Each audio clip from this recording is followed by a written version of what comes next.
Bienvenue à tous dans l'épisode 7 de Behind the Boom. Nous accueillons aujourd'hui Robert du service d'incendie, recherche et sauvetage urbain. Génial, merci de m'accueillir les gars. Robert Sabova, je suis capitaine des pompiers au service d'incendie de Pasadena. J'y suis depuis 22 ans et je fais partie du programme de recherche et sauvetage urbain de la caserne 32 à Pasadena. Quand on récupère des voitures, beaucoup demandent pourquoi il y a des X dessus. C'est bien ce que vous faites, non? Oui, c'est exact. C'est un système de marquage de recherche que nous utilisons. Comme ça, on sait qu'un véhicule a déjà été fouillé et on ne fait pas deux fois le même appel. Par exemple, s'il y a une voiture en bas du ravin, comme sur l'Angeles Crest, évidemment, on va intervenir sur cet appel. Et il y a des moments où nous ne pouvons pas récupérer cette voiture parce qu'elle est tout simplement trop loin. Alors, on va dessiner un grand X orange dessus. Et ça indique que la voiture a été fouillée et qu'il n'y a... Personne qui passe et la signale « il y a un véhicule ici ». S'il y a un X, cela signifie qu'il a été fouillé et déclaré sans victime. Oui, on intervient quand même parce que parfois il y a de nouvelles voitures qui tombent dans le ravin. Donc ce qu'ils font, c'est que l'hélicoptère arrive généralement sur place et l'identifie. La plupart des unités dans ce type de situation savent déjà qu'il y a une voiture là-bas et valident simplement en voyant le grand X orange. Étonnamment pour nous de notre côté, parce qu'on fait souvent de la repêchage de voitures, Alex a un compartiment entier dans sa dépanneuse rotative pour le matériel de randonnée et de rappel, mais la plupart du nôtre, une quantité étonnamment élevée. On découvre que les gens, que ce soit à 30 mètres ou à 120 ou 150 mètres, ils remontent eux-mêmes à pied, vous savez, pour aller chercher de l'aide. J'ai rarement des cas où ce sont des décès. C'est bien votre métier, n'est-ce pas? À quelle fréquence voyez-vous des cas mortels? Étonnamment, assez souvent. Oui, vous savez, n'importe quelle voiture qui est projetée sur une telle distance, il va forcément y avoir des blessures traumatiques majeures. Et soit ils ont beaucoup de chance, soit leurs voitures sont construites beaucoup plus solidement de nos jours. Je dis toujours ça. Oui, la technologie moderne des voitures. La technologie a changé. Quand j'ai été embauché pour la première fois, on faisait beaucoup de désincarcération, peut-être une toutes les 2 semaines sur l'autoroute 210. C'est beaucoup. Je ne me rappelle même plus la dernière fois que j'ai participé à une vraie désincarcération. Les gens ont des accidents à très grande vitesse sur l'autoroute et sortent littéralement eux-mêmes de leur véhicule. Existe-t-il un type de voiture nécessitant plus de désincarcération, comme les SUV ou autres, sans citer de marque? Vous savez tous, je pense qu'il y a tellement de conducteurs distraits sur la route. On voit beaucoup d'Infinity. Oui, vraiment. Et celle sur laquelle je ne suis toujours pas intervenu, ce qui est très surprenant, c'est une Tesla. Les Tesla, elles semblent toujours, vous savez, à cause de la taille de la batterie et de son poids et de l'endroit où elle est placée dans ces véhicules, je ne les vois jamais, vous savez, se retourner. Elles ne font que tourner. Parce qu'elles ont le centre de gravité bas. Elles ont le centre de gravité bas, ouais. Donc vous voyez, et la protection est incroyable. En y repensant, est-ce qu'on a déjà intervenu sur une Tesla tombée en contrebas? Oui, j'en ai fait deux. Genre 300, 400, ah, tu l'as déjà fait. Oui. Tu te rappelles de celui tombé là-dedans? On dirait un barrage. J'ai dû en sortir un, je l'ai lancé. Je ne pense pas en avoir fait un. J'en ai fait un. Moi, sur les 4 roues, Non, si elle était retournée. Eh bien, c'est parce que, tu sais, au moment où elle atterrit, je veux dire, la probabilité qu'elle se retourne dépend juste de la distance. Contrairement aux chats, ils ne retombent pas toujours sur leurs pattes. J'en ai fait une il y a quelques mois avec ma nouvelle dépanneuse rotative pour ma première récupération de véhicule.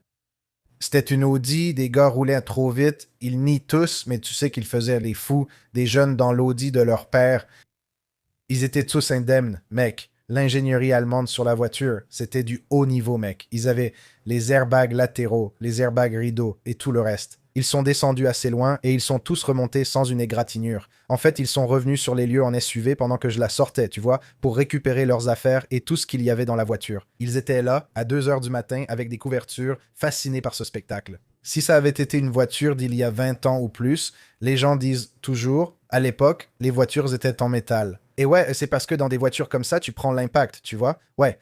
Alors que les nouvelles voitures, elles ont des zones de déformation. Ouais, elles se plient et elles sont déclarées épaves tout de suite, mais les voitures maintenant sont conçues comme ça. Beaucoup ignorent que lors d'un accident, les voitures ont des zones de déformation. La voiture est détruite, mais les personnes sont généralement indemnes. ouais, ben, je pense que les blessures les plus graves que je vois dans la plupart des accidents viennent du déclenchement de l'airbag. Tu sais, leurs mains sont sur le volant. Et quand l'airbag se déclenche, ce n'est pas forcément cassé, mais ils ont souvent de graves éraflures à cause de la vitesse à laquelle il sort, tu vois, et la ceinture de sécurité qui les retient. Ils ont généralement un peu de marque ici et c'est souvent leur plus grande plainte. C'est juste que la ceinture de sécurité fait mal ou bien, ouais, j'ai ces traces ici. C'est impressionnant pour la sécurité des véhicules actuels. C'est positif pour notre sécurité, mais comme je l'ai dit, les gens continuent de se plaindre que les voitures résistent moins bien au choc. C'est un compromis malheureux, n'est-ce pas? Ouais. En plus, c'est à ça que sert l'assurance pour réparer la voiture. Aucune assurance ne peut réparer votre corps s'il est abîmé de façon permanente. C'est exact. J'ai toujours eu l'impression que les véhicules allemands étaient toujours presque robustes, surtout quand on intervient sur des véhicules tombés en contrebas. Ils sont très lourds. Quand on les voit, ils paraissent presque intacts, à part un pare-choc ou une aile froissée, sauf s'ils tombent sur des rochers. La plupart du temps, s'ils finissent dans les buissons, c'est l'idéal. Ce qui est intéressant aussi, c'est que non seulement les véhicules avec la technologie deviennent plus solides et, tu sais, plus sûrs, mais nos outils changent aussi ce qu'on utilise pour la désincarcération. Avant, on utilisait une unité de puissance hydraulique et tout fonctionnait avec les pinces de désincarcération. On est encore à l'hydraulique, mais beaucoup de fabricants passent à l'alimentation par batterie. Comme le style Milwaukee. Ce serait comme Hamatril. C'est un outil de désincarcération. Hearst, autrement dit les pinces de désincarcération. Beaucoup de ces outils, vous savez, alimentés par batterie, sont bien plus puissants que les hydrauliques. Oui, plus de couple. Plus de couple, mais aussi plus lourds. Lors d'opérations prolongées, vos opérateurs peuvent être fatigués et nécessiter un remplacement, mais ces outils fonctionnent vraiment très bien. Tu te souviens de celle où le conteneur est tombé sur le pick-up et ils ont dû découper le truc? C'était à batterie. Je crois que oui. C'était sur batterie. Ouais, mec, la technologie là-dessus est dingue. Donc tu fais seulement ça ou tu combats aussi les incendies? Absolument. Oui, donc c'est ça, tu sais, notre priorité, c'est d'intervenir, évidemment, sur les appels médicaux, les incendies de bâtiments, les accidents. En raison de sa localisation, on effectue aussi des sauvetages dans les zones de randonnée de Pasadena. Eaton Canyon, Gabriel. Eaton Canyon. Tu l'as évoqué avant le début du podcast, je t'ai entendu en parler. Pour ceux qui ne savent pas, fin 2024, une grande partie de la Californie a brûlé. C'était partout. C'était, je crois, l'un des pires incendies de l'histoire de la Californie, non? Certainement le plus coûteux. Oui. Et tu t'es occupé de ça? T'étais là pour celui-là? J'étais de service la nuit de l'incendie d'Eaton. C'est le pire que tu aies eu à gérer? Pour ma part, je dirais que j'ai parcouru tout l'État de Californie pour des feux de forêt. Je suis allé à Paradise, qui ressemblait beaucoup à ce qu'était Eaton Canyon. Mais je pense que l'incendie d'Eaton Canyon m'a touché plus durement parce que c'était dans mon quartier et dans mon secteur d'intervention. C'était donc un combat contre le feu qu'on ne pouvait pas gagner. Je suis très satisfait de la façon dont les choses se sont passées du côté du service d'incendie de Pasadena. Beaucoup de vies ont été sauvées cette nuit-là. Des gens de partout sont venus aider, non? Il me semble même que le Mexique a envoyé des pompiers. Oui, on a eu du renfort venant d'autres États, d'Arizona et du Nouveau-Mexique. Je pense que le problème, je ne vais pas entrer dans la politique ici, mais le problème, c'est que quand on a un gros incendie comme ça, on obtient des ressources très rapidement à cause de l'emplacement. Le comté de Los Angeles a beaucoup de ressources.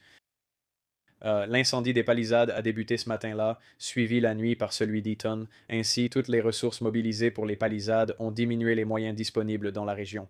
Et maintenant, on a un autre gros incendie poussé par le vent de l'autre côté de la ville. Et c'était très difficile. Il a donc fallu du temps pour que les ressources arrivent de tout l'État et même de l'extérieur de l'État pour venir sur place. Je savais que le vent était un facteur énorme. Le vent était un facteur énorme. Et l'histoire se répète. Nous avons eu le même problème en 93. La même chose s'est produite dans cette même zone. Nous n'avons pas perdu autant de maisons, mais l'événement venteux a aussi été plus court. Toutefois, l'empreinte était presque identique. Quand l'événement venteux est catastrophique, laissez-vous tout brûler ou faites-vous surtout évacuer les gens? Et c'est à peu près pour ça qu'on laisse brûler dans l'avant-pays, parce que vous avez vu ce qui s'est passé. On ne veut pas que des structures soient détruites ou perdues. Et cette théorie selon laquelle il faut laisser brûler concerne surtout l'arrière-pays pour nettoyer un peu le combustible. Mais quand c'est aussi proche des habitations, de ce qu'on appelle l'interface entre la zone sauvage et la zone urbaine, c'est, tu sais, un niveau 10, c'est les structures, la vie et les biens. Bien sûr, tu avais aussi dit d'éviter la politique. Nous sommes une chaîne sur le remorquage. Nous ne faisons pas de politique nous-mêmes. Mais celui-là était un travail intéressant parce que nous, tu sais, tu es évidemment celui qui mène le combat en tant que pompier, non? C'est le travail principal de votre équipe. Oui. Nous étions aussi impliqués différemment, comme transporter des générateurs aux entreprises pour leur permettre de continuer à tourner. Une fois, un conteneur avait le générateur enfoncé dans le sol, j'ai dû le soulever. Voilà comment nous avons participé. Mais je sais que c'était étrange de mon côté. Je croyais que c'était les incendies d'Eaton, d'Altadena, de Palisade, plusieurs secteurs touchés en même temps. C'est vrai, d'énormes incendies. Un seul aurait suffi, mais il y avait plusieurs comtés. Et tu apprends que celui d'Altadena était d'origine humaine. Ouais, c'était un gars qui s'est fait attraper. Celui des palisades. Les palisades. C'était celui des palisades. Ouais, c'était des palissades. Le gars des palissades. Ils avaient une caméra ou autre. Ils l'ont attrapé. Je crois qu'ils ont accusé Sol Edison pour un défaut. C'était l'incendie d'Eaton, apparemment causé par les lignes électriques. Il restait sûrement des braises et ils ont laissé faire. Puis le vent s'est levé. Je veux dire, Est-ce que c'est juste une énorme coïncidence, tu sais, une malheureuse coïncidence? Oui, c'est ça. oui, c'est juste une coïncidence. Tu sais, ils considèrent évidemment que l'un est considéré comme un incendie criminel et que l'incendie d'Eaton est considéré comme naturel.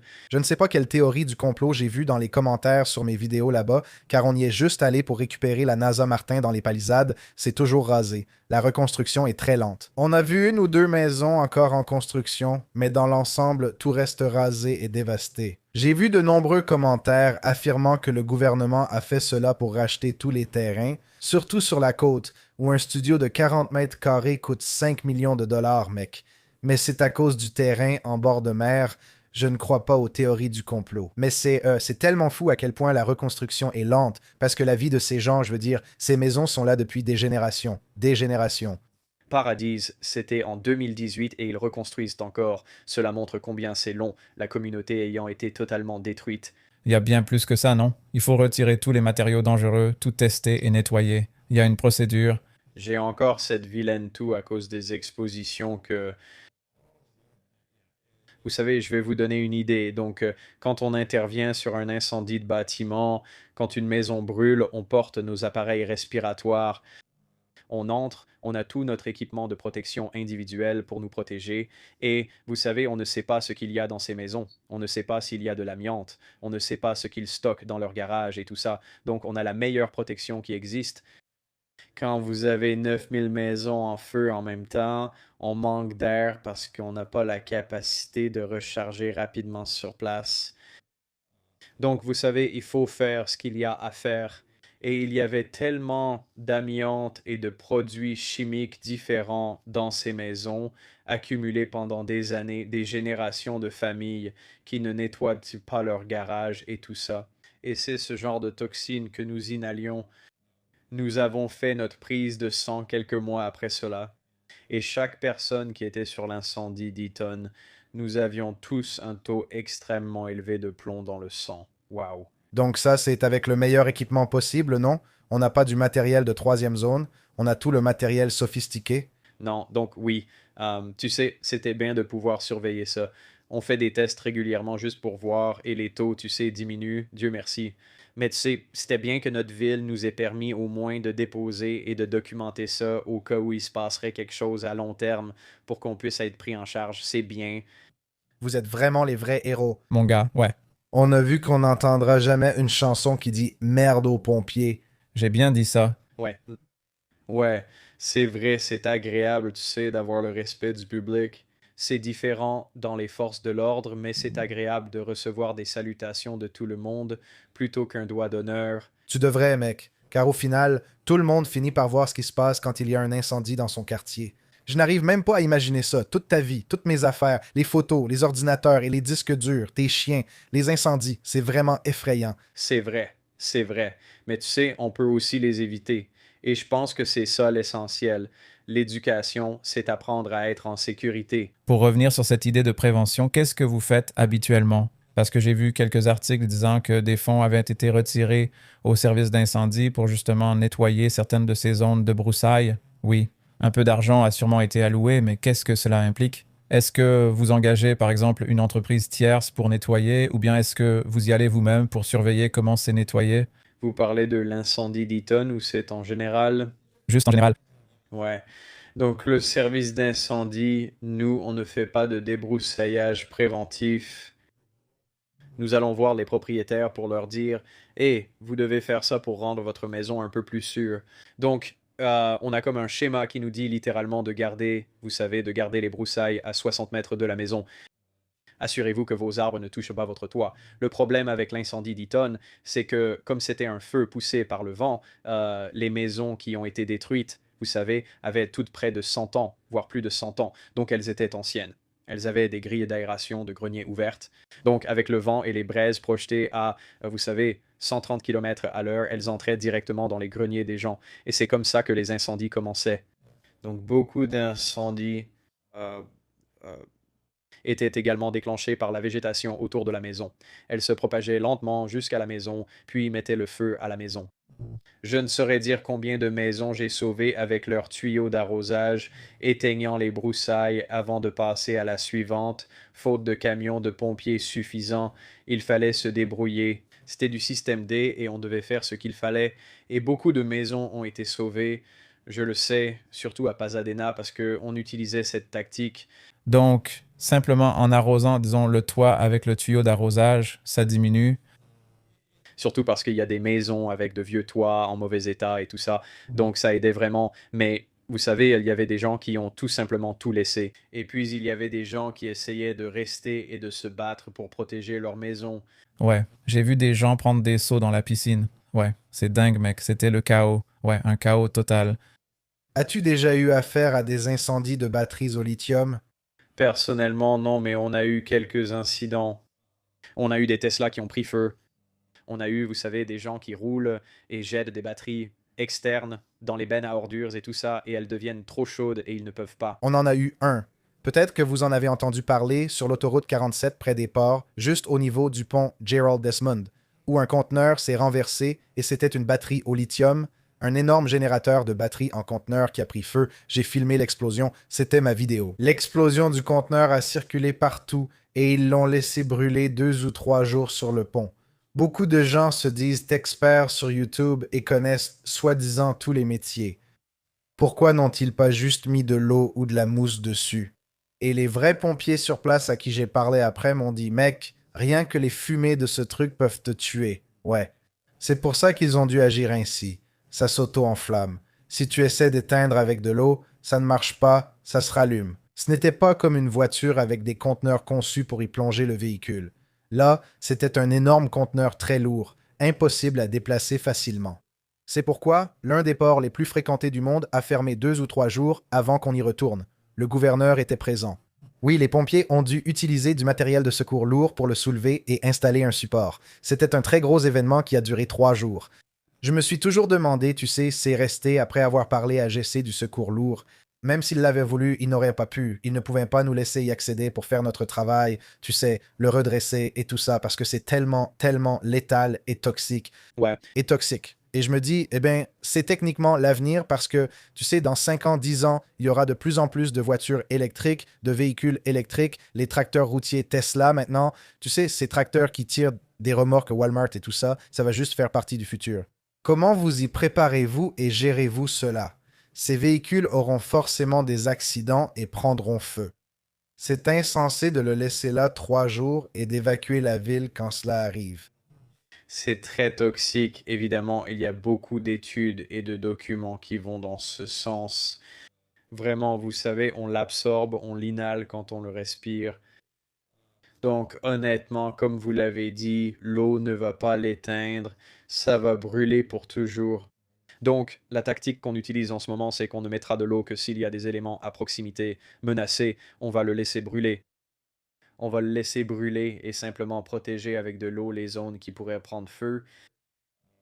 Je sais qu'on a déjà eu un incendie de Tesla auparavant et ça a pris plus de 4 heures avec un canon au sol, celui qu'on utilise pour les gros incendies de bâtiments commerciaux. On le pose là et il projette simplement de l'eau.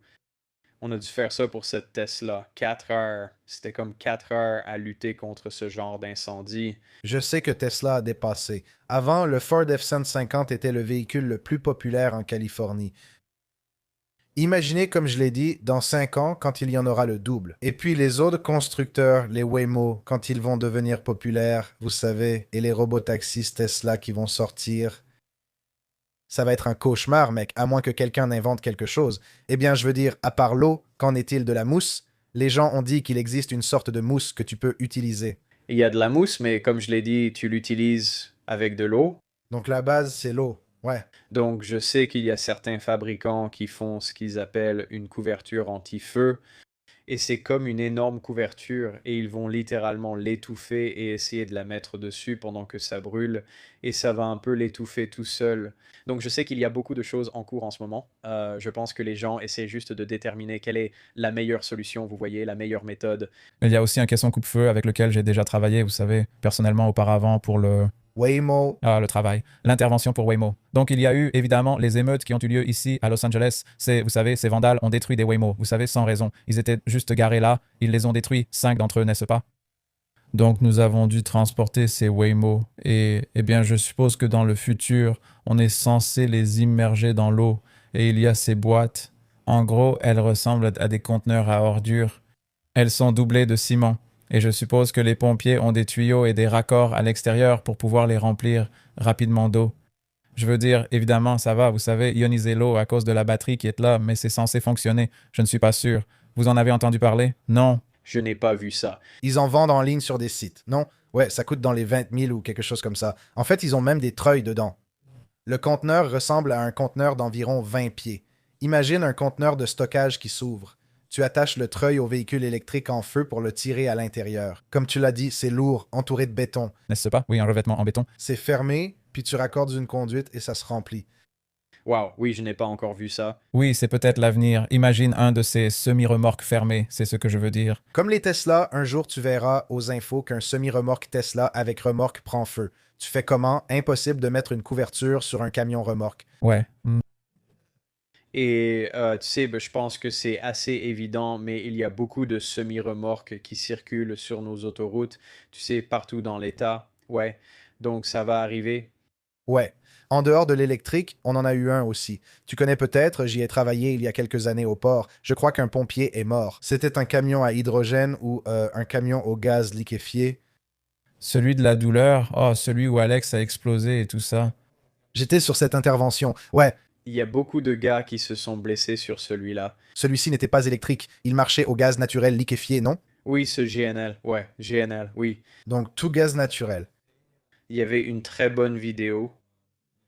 Chaque fois que nous nous blessons dans le service d'incendie, ce que nous faisons, c'est que le service organise généralement une formation pour essayer d'éviter que cela ne se reproduise. Donc, le service d'incendie de Los Angeles a vraiment bien fait les choses en laissant chacun partager son histoire et ce qu'il a appris de cet incident, parce que tout finira par se reproduire. C'est la nature de notre métier, oui. C'est bien d'apprendre de tout cela. Nous parlons de quasi-accidents où, en cas de décès en service, nous en tirons des leçons. Ces choses-là me font peur au travail parce qu'après que vous ayez éteint les incendies et qu'il y ait des explosions et tout ça, c'est notre entreprise qui doit ensuite soulever tout ça et le charger sur une remorque pour le transport. Donc, même si ça a explosé à nouveau, je ne pensais pas que ça pouvait exploser encore une fois, mais avec les trucs au lithium, c'est juste comme ça. Imaginez devoir le transporter et qu'il prenne feu sur votre plateau pendant le remorquage ou qu'il y ait une explosion secondaire. Je sais que lors de son explosion, il a endommagé le bâtiment voisin. Le réservoir a été projeté à plusieurs dizaines de mètres au-dessus de la voie d'enfouissement lors de la casse. Donc après, j'ai dû descendre là-bas, treuiller ça et le mettre sur le terrain. Avec le reste, c'est l'avenir quoi qu'il arrive, non? Tu peux l'améliorer, mais ce sont toutes des bombes à retardement. Oui, c'est vrai. Tu as dit une grosse bombe artisanale. Oui, c'est une bombe. Et vous savez, je ne sais pas si vous avez été intervenu, mais on a eu un incident sur la 210 où un camion poubelle au GNC a pris feu. C'est toi qui t'en es occupé? Oui, c'est moi qui l'ai faite. Oui, et tu avais... C'est celle que j'avais soulevée et posée sur notre remorque surbaissée. Je l'ai descendu, puis j'ai continué. Et puis vous l'avez gardée? Il y a une énorme suite à ça, ouais. Donc c'est comme, tu sais, ça se passe déjà. Ce sont juste des incidents particuliers, tu sais, auxquels on apprend à faire face. C'est assez nouveau chez les pompiers. J'espère qu'à l'avenir, tout ça sera réglé, tu sais. Ouais. Je veux dire, il y a des dispositifs de coupure et tout ça, mais il y aura des moments où tu ne pourras tout simplement pas accéder aux dispositifs de coupure et tu devras laisser brûler. Eh bien oui, la beauté de notre métier, c'est que quand on travaille, tu sais, sur toutes ces photos, tous ces gros accidents, tu peux avoir toute la formation du monde et il peut y avoir des fabricants qui disent que ces véhicules ont certains points de levage ou des interrupteurs de coupure, mais tu ne peux pas toujours prévoir l'erreur humaine.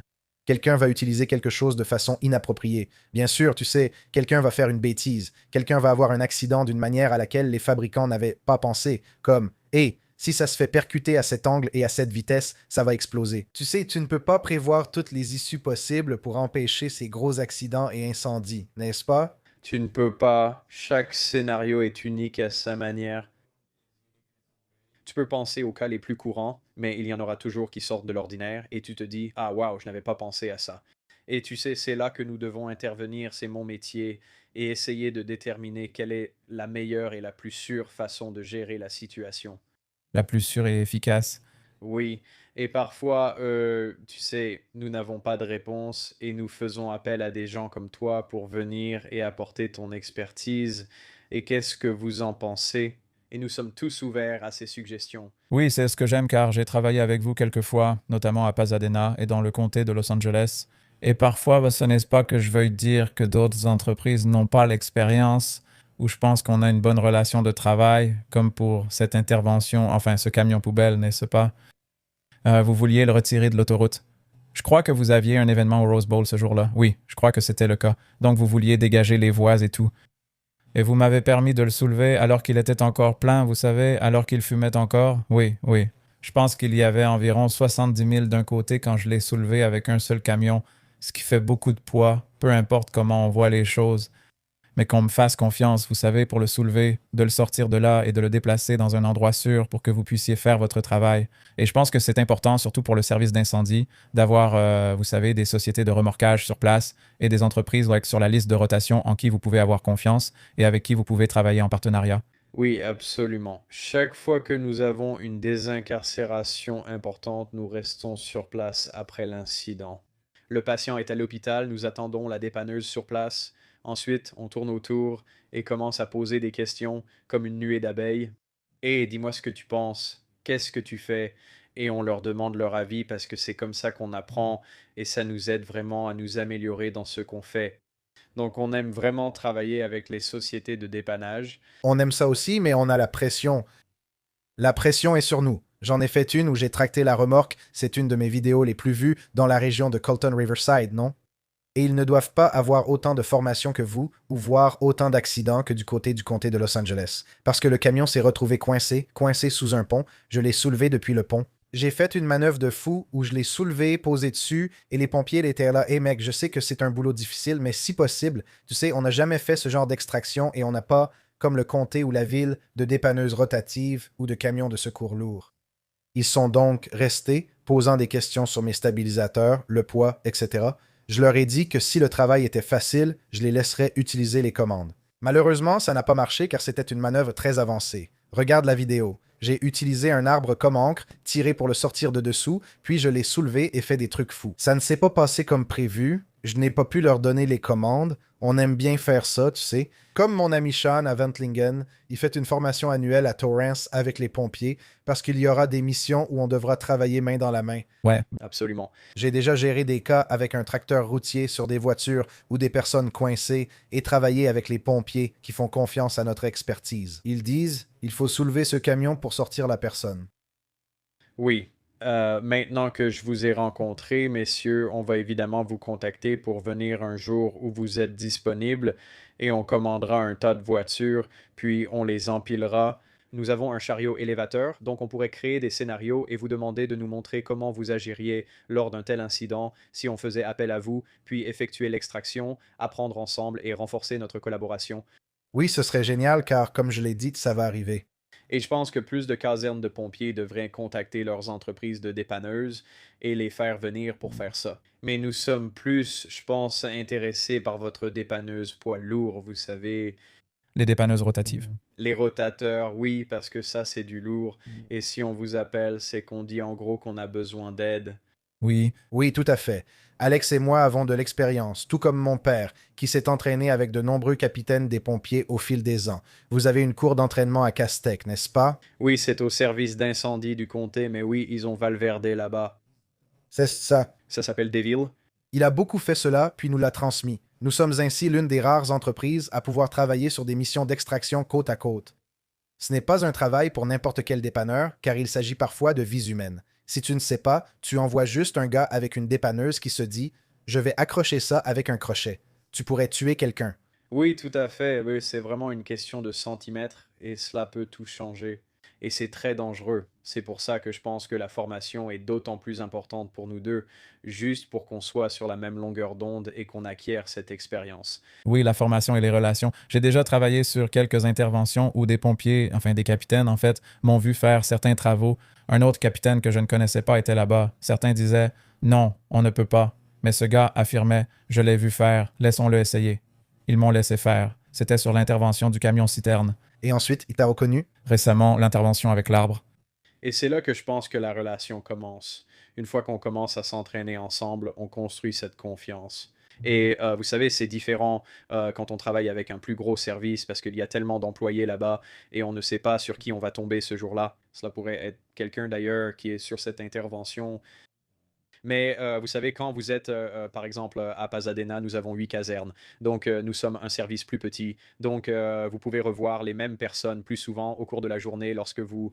Avait dit 8 casernes. Oui, nous avons 8 casernes de pompiers. Et ensuite, il a ajouté que c'est un petit service. Cela serait considéré comme un petit service. Los Angeles était immense. Oui, le comté de Los Angeles est, vous savez, un grand service. La ville de Los Angeles est un grand service. Long Beach est un grand service.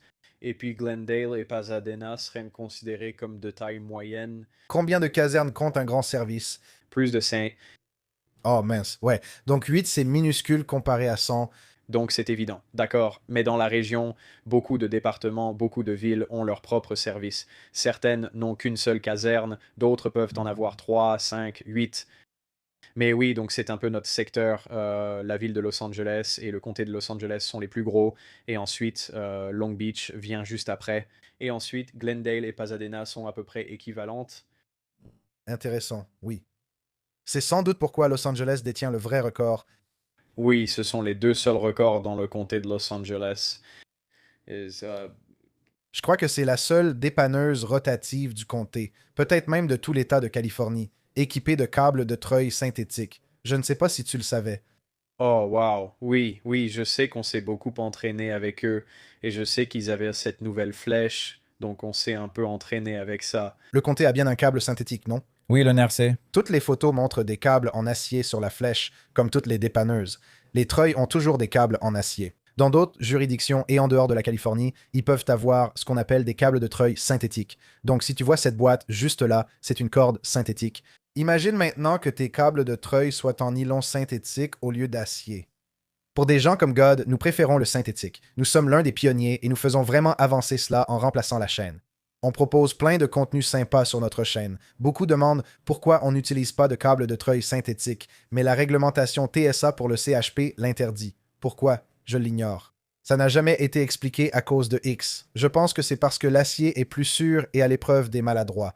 Lui et moi sommes prudents, mais pas tout le monde. Et ça pourrait couper des choses. Quand tu treuilles quelque chose de lourd et irrégulier qui se coince, ça peut casser et s'envoler. Je comprends la précaution, mais je voulais dire que c'est super de voir les interventions des pompiers du comté de Los Angeles quand leur dépanneuse rotative est déployée, notamment leur câble de treuil synthétique. C'est vraiment cool. C'est vraiment cool. Ouais.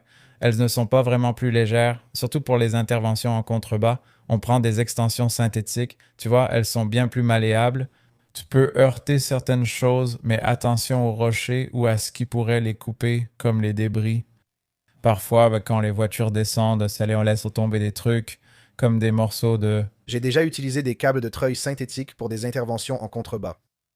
Il y en a eu un récemment, mec, où une voiture est tombée. Mec, c'était quoi, genre 250 mètres? Ouais, c'était loin. C'était une distance ridicule. Et là où on y accède, ce n'est pas toujours une colline plate, comme tu le sais, quand ces voitures dévalent. Il y a des crevasses, des vallées, etc. Elle est descendue derrière une crevasse dentelée. On a dû la faire sortir comme avec une fronde. Je croyais qu'elle était protégée, mais la corde synthétique a accroché, frotté et a cassé. Nous devons donc redescendre 200 mètres pour la remplacer. Les cordes synthétiques ont vraiment leurs avantages et inconvénients. Un câble en acier ne casserait pas comme ça. Mais comme tu sais, quand tu descends un câble sur des centaines de mètres, pas à plat, parfois il y a des pentes à 40 degrés, mec. Ouais. Alors quand vous faites ce genre d'opération, est-ce que vous descendez avec du matériel des pompiers ou vous le faites vous-même? Ah, vous l'avez déjà fait. Donc vous avez utilisé des systèmes de cordes. On utilise du matériel de rappel Petzl. Ah, donc t'as le harnais et tout. Je ne fais même pas ça. Je le fais toujours en solo, sans rien. Ah bon, tu fais vraiment ça? D'accord. Alex a vu sa charge augmenter depuis son arrivée il y a quelques années. C'est son camion attitré, le 428, c'est un 75 tonnes. Donc ce truc-là, c'est une vraie bête. Et il est préférable pour manœuvrer dans les endroits étroits, tu sais, du côté d'Angelus Crest, tous ces endroits-là, parce qu'il a l'essieu arrière relevable. Il accède plus facilement aux petits endroits et, comme il en fait davantage, il est devenu plus malin. Beaucoup de gens lui conseillaient d'être plus prudent et de prendre ça, alors il l'a pris, puis il est passé à un modèle supérieur. Il s'occupe maintenant de tout le système de poulies. C'est pas. Ouais. Ah, Je devrais, mais tu sais, quand j'ai commencé, à la fin de la vingtaine, t'es plus jeune, je pouvais faire ça, oh, pas de problème. Je descendais la colline en me retenant avec le câble du treuil, c'est comme ça que je faisais, puis je remontais à pied. Mais mec, je te le dis tout de suite, j'ai seulement 36 ans, ça devient dur. Ah ouais. Surtout en le faisant en plein mois de juillet quand il fait 39 degrés. Descendre, c'est une chose, mais remonter, tu te dis, puis le sol glisse sous tes pieds. Tu t'accroches à une branche, elle casse. Donc je sais exactement de quoi tu parles. Ouais, tu sais, la forêt nationale d'Angeles, tu sais, c'est très escarpé. C'est vraiment très escarpé. C'est l'un des terrains les plus escarpés, tu sais, en Amérique du Nord, de la base jusqu'au sommet. C'est le plus escarpé et c'est à cause de la faille de San Andreas. Donc, c'est bien connu. Et je ne suis pas, tu sais, un scientifique ou quoi que ce soit, mais j'ai appris ça sur Discovery Channel. Je l'ignorais, merci de l'info. C'est intéressant car c'est là que tu vas sur ce genre de terrain. Je fais aussi partie de l'équipe de recherche et de sauvetage de l'unité Alted University Search and Rescue du shérif du comté de Los Angeles. Je suis bénévole là-bas, membre de l'équipe de recherche et de sauvetage, et tu sais, on connaît plutôt bien cette région. Il est fréquent que des randonneurs quittent le sentier, se retrouvent de bloqués par des falaises car le terrain devient vite très raide, souvent sans qu'on s'en rende compte. Donc, en descendant et traversant ces lieux, tu peux tomber sur une falaise verticale de 15 à 18 mètres et tu te retrouves là. Oh mec, ça nous arrive tout le temps. Ouais. Donc, c'est vraiment très courant que les gens se retrouvent coincés sur une falaise. Non. Question délicate, mais est-ce que des randonneurs sont déjà morts en se perdant, vu qu'on n'a pas de réseau là-haut? Oui, absolument. Il y a beaucoup de décès dans la forêt. Je ne sais pas si vous avez du réseau, mais nous, on n'en a jamais. Donc, ce qu'on a fait, c'est que ATT propose un forfait professionnel avec des puces spéciales pour les premiers intervenants. Nos iPads ont du réseau, mais restent dans le camion. Je vois mal le public y accéder. Oui, se perdre sans pouvoir appeler. Oui, donc le public ils pourront envoyer un SMS au 911 et ça passera. Donc pas forcément des appels téléphoniques, mais quand ils envoient un SMS, ça va directement au centre de répartition. Et ensuite, les shérifs ou la personne du service d'incendie qui reçoit l'appel, ils peuvent obtenir leur latitude et longitude à partir du SMS. C'est en fait un bon point à souligner. Donc oui, la technologie progresse. Je n'avais aucune idée. Donc, pour les personnes qui regardent, si vous êtes en situation d'urgence, même si vous n'avez pas de réseau, vous pouvez envoyer un SMS au 911. Vous pouvez dire à l'aide, LOL. Ouais, ce n'est pas un lol. Donc, oui, tu reçois des messages, puis ils sont localisés et on sait où ils sont. Et puis, généralement, parce que quand tu es en pleine nature et aussi loin, ils envoient un hélicoptère. L'hélico ira sur place, fera une reconnaissance et évaluera la situation. Mec, tout le monde ne sait pas ça. Les iPhones offrent maintenant la messagerie satellite, c'est tout nouveau. Et dans tous les films d'horreur, quand ils veulent appeler à l'aide alors que le tueur arrive, il n'y a jamais de réseau et ils ne peuvent pas appeler. Dans ces films, tu pourrais juste envoyer un texto disant « À l'aide, Michael Myers me poursuit ». Ouais, Le 911, ouais. Tu seras sûrement mort quand ils te trouveront. mais c'est très bien, ouais. Donc, la technologie s'améliore. Donc, sur vos hélicoptères, et est-ce que vous avez L'infrarouge pour... pouvoir sculpter? Oui, il y a de l'infrarouge sur les hélicoptères, une image thermique. Ouais, donc ils ont ça aussi, surtout la nuit. Et puis, tu sais, en ce moment, les drones, c'est vraiment important. Donc les drones sont beaucoup utilisés et ils trouvent des gens. Donc oui, Altaden a un programme de drones assez bien établi. Nous aimons les drones ici. Ils peuvent aussi ainsi vérifier les véhicules. Pourquoi envoyer quelqu'un en contrebas? C'est marrant que tu dises ça. Là-haut, on suit CHPL, non? Ils remplissent aussi les rapports 180 après les véhicules.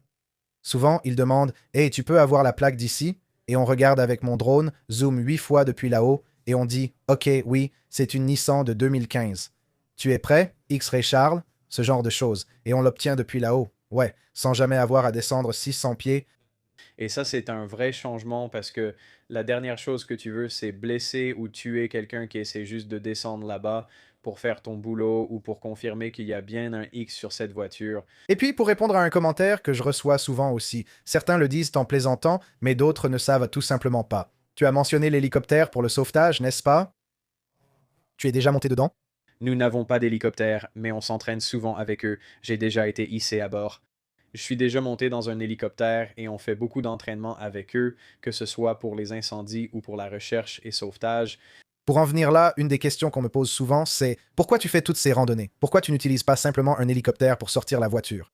Ce n'est vraiment pas faisable déjà. Les hélicoptères que vous utilisez pour vous faire treuiller, est-ce qu'ils sont même capables de soulever une foutue voiture? Non, n'est-ce pas? Ils ne le sont pas et ne s'entraînent pas à cela. Vous savez, j'ai de l'expérience et dans le service d'incendie, il est courant d'avoir ces grands feux de broussailles dans l'arrière-pays. Il y a des moments où ce qu'on appelle spike out, ça veut dire que vous allez rester sur la ligne, dormir là-bas, vous réveiller et recommencer à travailler au lieu de quitter la ligne parce que la marche est tellement longue qu'ils vont juste épuiser vos gars. Donc ce qu'ils vont faire, c'est qu'ils vont acheminer des fournitures sous élingue jusqu'à un endroit déterminé près de la zone de travail. Donc les équipes d'élite de pompiers forestiers vont créer une grande ouverture, enlever toute la broussaille, abattre tous les arbres, créer une zone de terre nue et ensuite les hélicoptères KMAX, ce sont ces petits appareils avec un seul pilote et deux rotors. Ils peuvent soulever des charges lourdes. Et ils sont conçus pour transporter des charges suspendues de plusieurs milliers de kilos d'eau, de nourriture, de fourniture, de chaînes, de carburant, et ils vont les déposer là-bas et les descendre. Ensuite, ils repartiront. Et c'est là que j'ai vu, tu sais, ce genre de travail être effectué. C'est génial. Oui, c'est vraiment, vraiment efficace. Utiliser quelque chose d'aussi ingénieux, tu sais, pour récupérer une fichue G35 tombée en contrebas, ça n'a aucun sens parce que qui paierait pour ça? Tu ne peux pas. C'est un hélicoptère d'urgence, non? C'est sous contrat par l'intermédiaire des services forestiers. Tu ne pourrais pas juste les appeler, dire que tu as une assurance progressive et leur demander d'utiliser l'hélico puis de facturer. Ce serait énorme. Donc, je veux dire, la dernière fois, la plus récente que j'ai vue, c'était quand ils enlevaient les tours qui ont déclenché l'incendie d'Éden. Ils sont allés là-bas, Edison était présent et ils ont utilisé un hélicoptère pour enlever la tour et la descendre au sol afin de la transporter pour l'enquête. Donc, tu sais, ils sont utilisés dans le secteur de l'électricité. C'est comme ça qu'ils acheminent tout le matériel électrique. C'est le cas idéal. Donc, tu sais, il y a un besoin pour ça. C'est vraiment génial. Ouais, c'est assez intéressant à voir. Donc, évidemment, on descend là-bas où tu vois, tu sais, toutes sortes de choses. Est-ce qu'il y a beaucoup, disons, tu sais, d'animaux là-bas que tu vois souvent et qui pourraient contribuer, disons, à des décès chez les gens qui font de la randonnée? Pas tant que ça. Je veux dire, c'est la forêt. Tu as de tout là-bas, des ours, tu as des grands félins, mais tu sais, des coyotes et tout ça. Mais moi, en général, tu sais, ils ont peur des humains. Donc, ils gardent leur distance. Je sais qu'il y a beaucoup de... Le problème avec l'incendie d'Éden, c'est qu'il a brûlé toute la forêt. Donc, c'est leur habitat. Donc, ça les a poussés et forcés à descendre tous en ville. Du coup, on voit beaucoup d'ours, beaucoup de... Évidemment, on a toujours des coyotes. Quelques félins ont été vus dans les quartiers simplement parce que tout repousse encore. Vous marquez ces félins? Ce serait plutôt comme un jeu de pêche, ça. D'habitude, ils essaient de les déplacer. Donc, quand ils font ça, je suppose qu'ils les marquent. Mais oui, on a beaucoup d'animaux sauvages derrière. Après toutes ces années à faire ça, après toutes les interventions sur des voitures que j'ai fait, j'ai toujours des commentaires du genre Tu n'as pas peur des crotales et tout ça? Je n'en ai jamais vu durant ma carrière. Ils existent vraiment là-haut?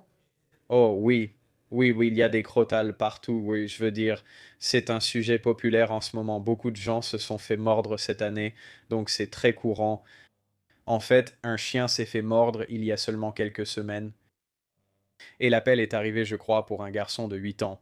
Donc on pensait que c'était un enfant. Alors ils ont envoyé un hélicoptère, ils ont été descendus en rappel. Les shérifs sont finalement arrivés sur les lieux et se sont rendus compte qu'il s'agissait en fait d'un chien de 8 ans qui s'était fait mordre. Un chien mâle de 8 ans, ouais. Donc, Vous savez, et c'est difficile de communiquer quand on est en pleine nature.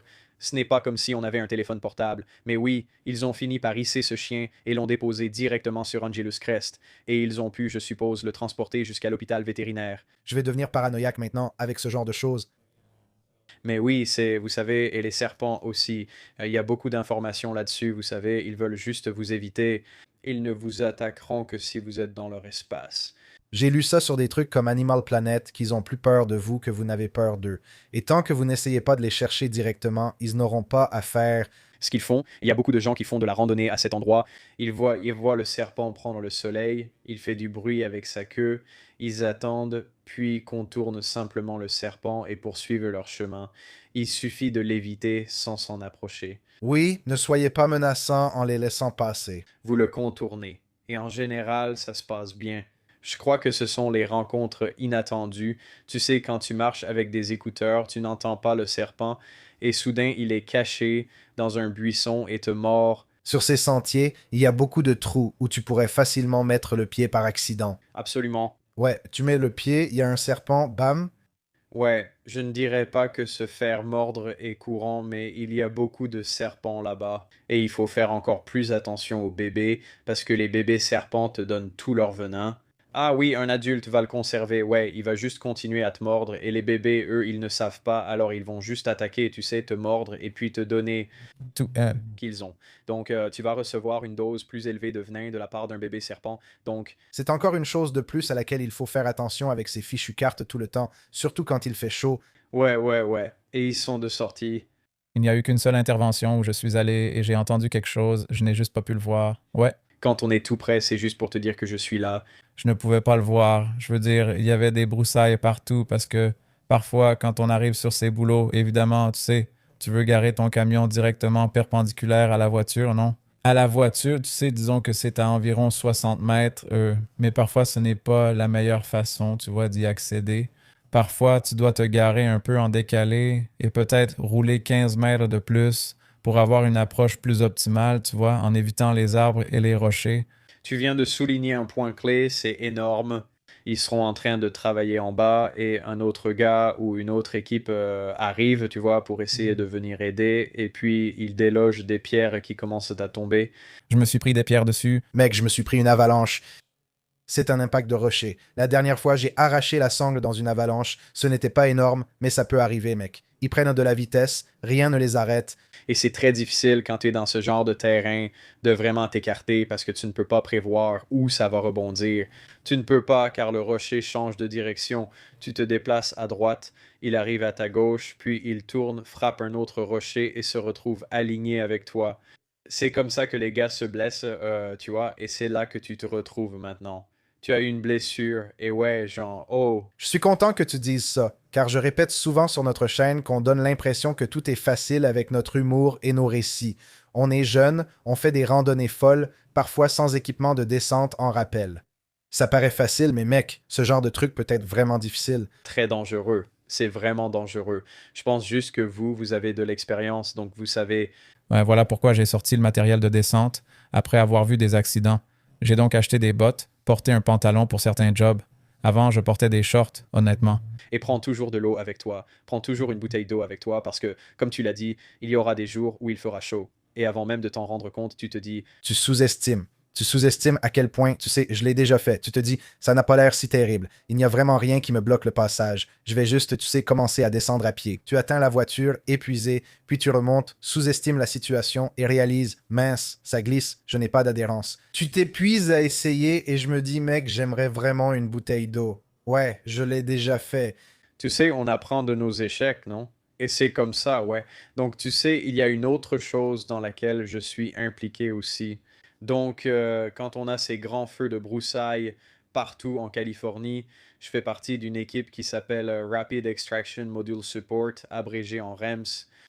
Notre travail consiste lors de ces feux à intervenir sur demande. Nous sommes une équipe de 4 dont je suis le chef. Et tout notre travail consiste à extraire les pompiers blessés dans ce genre de terrain en utilisant soit des systèmes de cordes, des civières Stokes ou, vous savez, un treuil d'hélicoptère. Mais c'est uniquement pour ça qu'on est là. On ne s'occupe pas de l'extinction du feu. Nous sommes là quand il y a des chutes de pierre ou quand ils se blessent ou se brûlent, ce genre de choses. Et notre travail, c'est de les évacuer de la zone et de les amener à l'hôpital. Donc, une chose que je voulais demander, c'est, tu sais, ce qu'il faut pour devenir évidemment pompier. Comment on y accède? Il semble que dans ton cas, tu as beaucoup plus de formation en plus de celle d'un pompier standard. N'est-ce pas? Oui. Donc, le programme de recherche et de sauvetage urbain dans l'État de Californie est très solide. Il y a tellement de formations différentes. Par exemple, on fait des interventions lors d'effondrements de structures, on fait évidemment du sauvetage avec des cordes, on fait du sauvetage en espace confiné, on fait du sauvetage en tranchée et du sauvetage en eau vive. Et donc, tout ça, tu ne peux pas juste être embauché comme pompier et aller directement faire ça. Tu dois d'abord être pompier, acquérir de l'expérience, finir ta période d'essai, et ensuite tu peux suivre la formation USAR. L'USAR, c'est un peu comme les Navy SEALs des pompiers. Une fois que tu as suivi cette formation et que tu l'as réussi, tu es certifié et peux rejoindre une équipe USAR. Et ensuite, tu peux avoir l'opportunité d'être déployé n'importe où dans l'État de Californie pour des catastrophes majeures, que ce soit un tremblement de terre ou des inondations. Tu te souviens de Montecito en 2018 quand il y a eu ce flot de boue et de débris qui est descendu et a détruit toutes ces maisons. Et ça, c'était à la suite d'un feu de forêt. C'était l'incendie Thomas. La pluie est tombée et a tout emporté. Saturé. La coulée. Alors nous sommes allés là-bas, nous sommes montés à Paradise parce que tant de personnes avaient été signalées disparues. Nous sommes donc montés et avons effectué une recherche à grande échelle là-bas.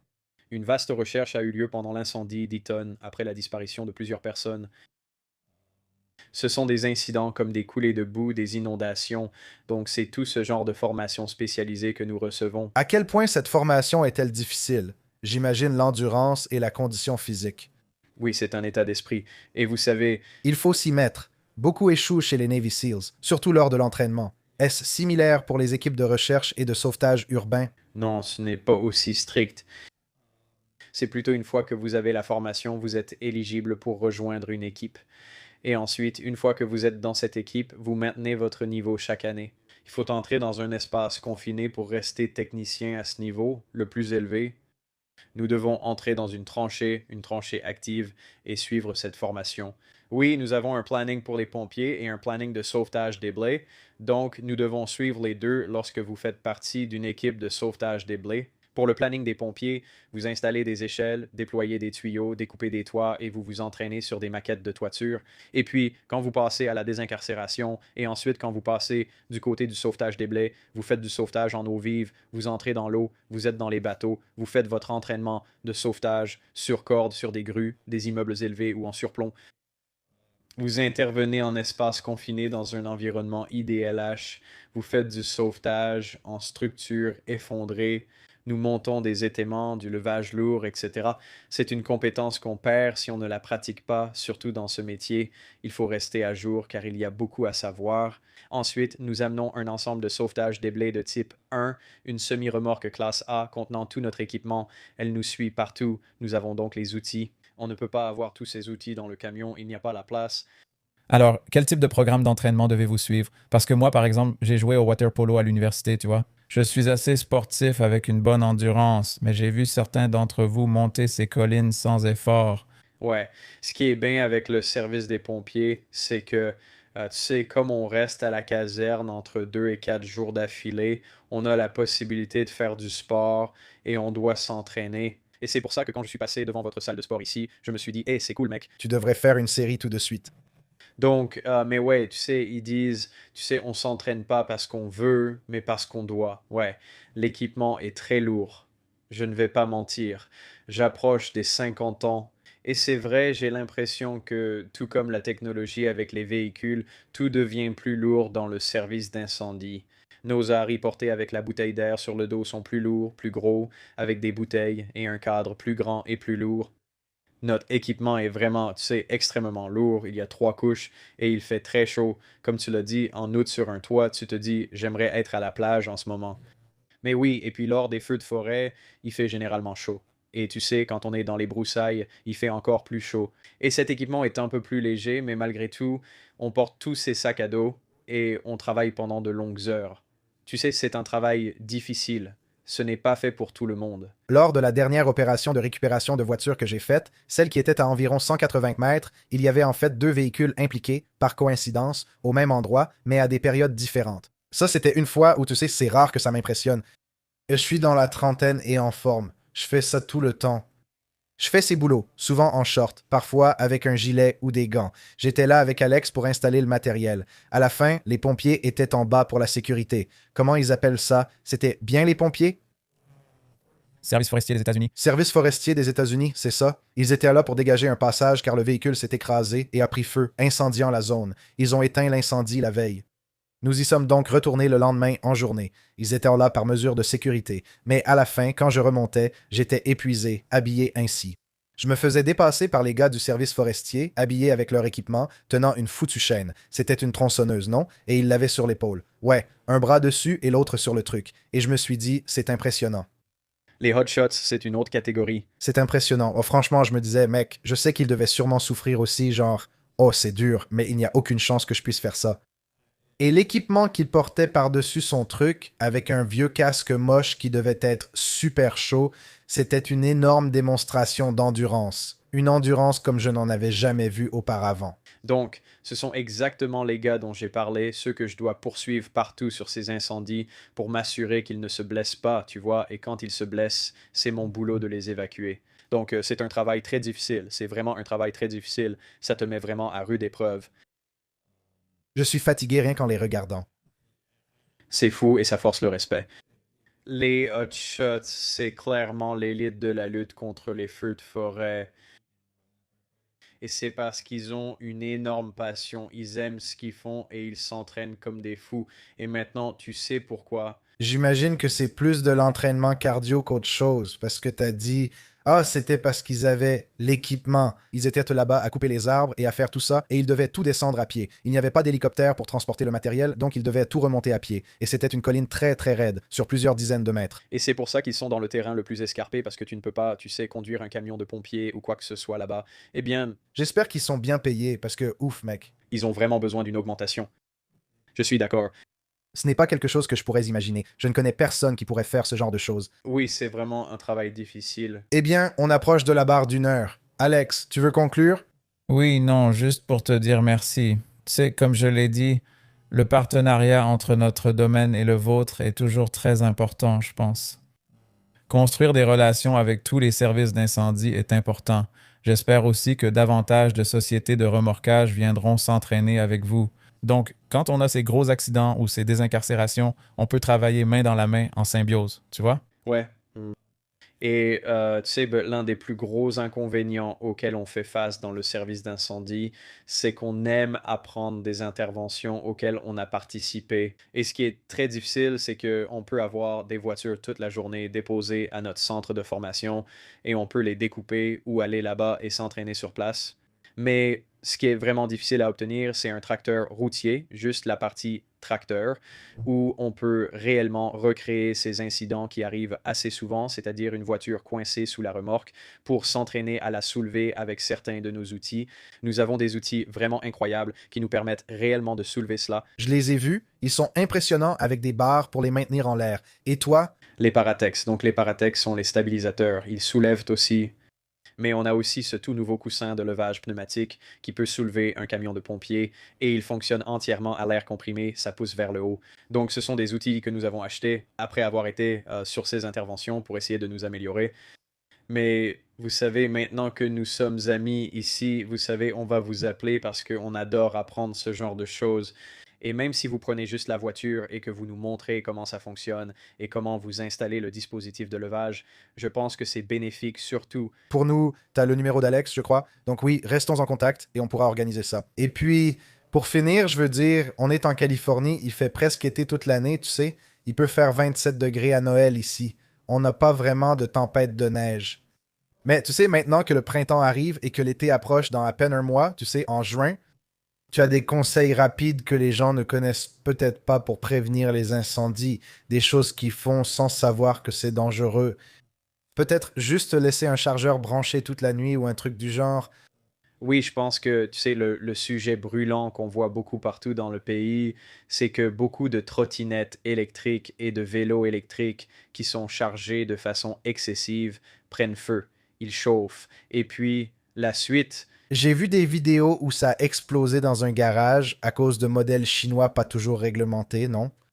donc c'est ça, tu sais, et mon fils a un de ces vélos et je le répète toujours, une fois qu'il est complètement chargé, débranche-le, il n'a pas besoin de rester branché là. Un iPhone, par exemple, possède un régulateur qui ralentit la charge à partir d'un certain niveau, ce qui est intelligent. Comme tu l'as dit, tous ces engins n'auront pas forcément cette protection. Les gens modifient des trucs, tu sais, et sortent tout simplement de la garantie du fabricant. Donc oui, c'est juste, tu vois, Il faut débrancher ces trucs une fois qu'ils sont chargés, les gars, d'accord? oui, c'est la façon la plus sûre de faire, évidemment. Et c'est évidemment les détecteurs de fumée, assure-toi d'en avoir un. Et chez beaucoup de gens où j'interviens, il n'y a aucun détecteur de fumée.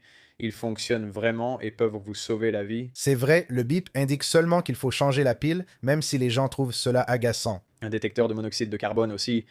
Oh, Oui, c'est un tueur silencieux. Il en faut un. Ce n'est pas cher, j'ai remplacé mes détecteurs de monoxyde de carbone par des modèles connectés. Vraiment pas cher. Tu peux avoir un appareil combiné, détecteur de fumée et alarme au monoxyde de carbone. Pourquoi ce n'est pas le cas? Parce que j'utilise Vivind pour mon système de sécurité à la maison, pour les caméras, et il propose, tu sais, tout est connecté maintenant. Ouais. Ces appareils, comme les détecteurs de monoxyde de carbone et de fumée, ne coûtent pas cher et peuvent te sauver la vie. Ouais, et tout ce qui peut te sauver la vie, je le paie. Ouais, absolument. C'est un bon investissement. Eh bien, on t'apprécie, mec, et merci pour ton engagement. Tu fais un travail formidable, vraiment, toi et tes collègues. J'espère que tout le monde a aimé cet épisode, mec. Génial, mec. Merci. merci Robert. Merci, merci mec. Ouais.